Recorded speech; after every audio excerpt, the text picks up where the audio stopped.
Okay, so 1, 2, 3 keys to ND. Key is input, input, input, input. It is so important to get the information into the brain. When you're born, you're a clean slate. The brain doesn't have any pre-programming except for the basic reflexes, and that's not really in the level of the brain. It's reflexes of the body. So there are 3 ways to get information into the brain: through the visual channel, through the auditory channel, and through tactility, which is taste, touch, and all smell. It's all the feeling, touching things. Input will produce output. The old computer adage, you know, you can't get it in there wrong and expect to have perfectly running machines. And it's like garbage in, garbage out. It doesn't happen.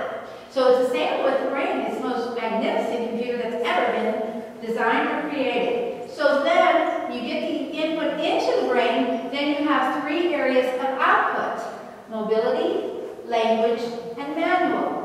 That tells us, did the input get in correct? Going back just as one example to the profile. The input areas are visual, auditory, and tactility.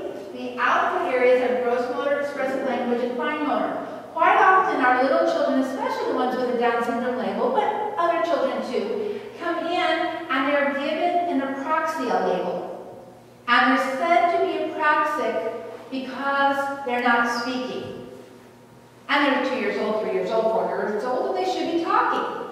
And so everybody is working on getting that child to talk. They're doing hours and hours of speech therapy to get the lips and the tongue, talk and repeating, and they're doing all this input to get the child to talk.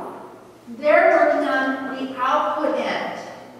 But we want to go to the input end and find out what is the root cause of that child not speaking. And so what we look at is, if you look under the auditory, the child is usually right around level 3 or level 4 in the auditory. That's where their auditory processing ability is. And so people, because of their age, are often looking down to, well, they're not speaking words or phrases or sentences, they're not talking, and they're trying to address that, where we're up here looking at, oh, they're only at level 3 or level 4. The developmental pieces for talking are not even there yet. You can't even assess if they're apraxic because the pieces for speaking haven't reached their development. So that's one example of how we use this profile as a tool. And so 3 keys of effectively inputting information will dramatically improve the opportunities presented. The first thing we talk about is frequency. Frequency is the number of times per day, per week, that information is inputted to the child. If you have a child and you're showing them a book and you're teaching them what an elephant is, and you go, oh, look, Johnny, there's an elephant. Oh, look, Johnny, there's an elephant. Oh, look, Johnny, there's, by the end of the book, guess what? Johnny knows what an elephant is. And most of us as parents do that instinctively with our children. However, if you don't get to that elephant book until 10 days later, because you have a stack of books you're going through, and you so excitedly pull out your elephant book and go, look, Johnny, what's that? And Johnny looks at you like, I have not a clue. I've never seen that thing in my life. It's because he didn't have enough input to retain that. So frequency, the number of times information is inputted, is critical to how you give input.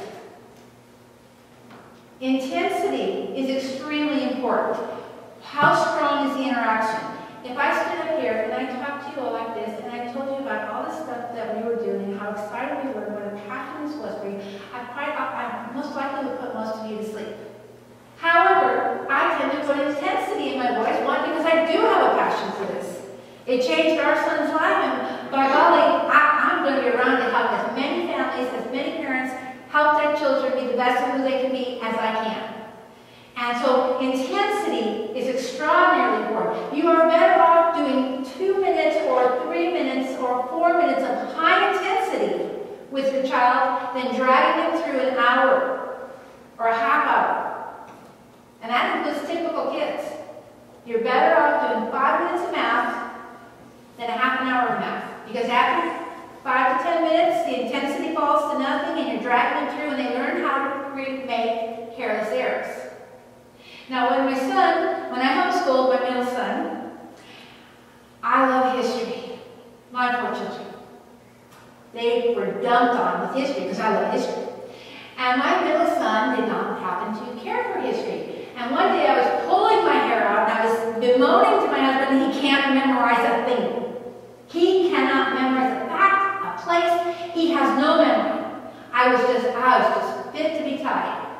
Well then, about a month or so later, he's driving, I'm driving, and he's sitting next to me, and I'm going up the entrance ramp into a highway, and all of a sudden I hear next to me, you must gradually increase your accelerator as you're going up the entrance ramp, that by the time you reach the top of the entrance ramp, you should be at highway speed so you can safely merge into the flow of traffic.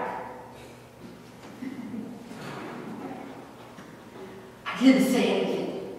So then a few minutes later, I'm going to change lanes, and I put my turning signal on, and I hear, you must engage your turning signal for 3 seconds before you carefully look into the flow of traffic to make sure that it is safe to commence your entrance into the different lane. Oh my gosh, my son who could not memorize had the driver's license manual totally memorized. Can I tell you that was a little more high intensity for him? But it's interesting because parents will come to us confused. They'll say, oh, I don't understand it. My son cannot remember his math facts or, these words that he's read.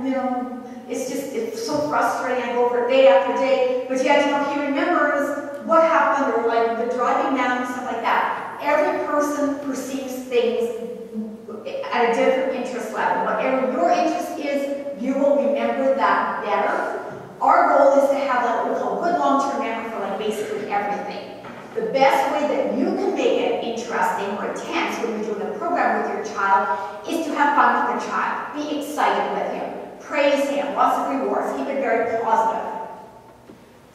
If you're going to work with your child and are not interested in much, find out what they are interested in and try to hone in on that. As you hone in on that interest level, over time they find learning is kind of fun, and you will be able to expand it. And if you decide to do an ND program with your child, please, please, please, please do not call it therapy. Therapy has such a negative connotation. This is just school. This is just play. This is just what we do. If you have a positive attitude, I guarantee you your implementation of that plan of action will be 80% better. Just by you having a positive attitude, it will reflect to your child. And therapy, we just don't use that word. I had one child about 12 years old who struggled with reading and just couldn't get it. All of a sudden, he gravitated toward Calvin and Hobbes. And Mom's like, no, he can't read this. It's like bad stuff. And I said, well, he's interested in it. Let's use that as part of the program. And by golly, 4 months later, I go back to reevaluate the child, pull out my word reading comprehension and word rec, and wouldn't you know that child had jumped like 3 or 4 grade levels in reading by just reading Calvin and Hobbes.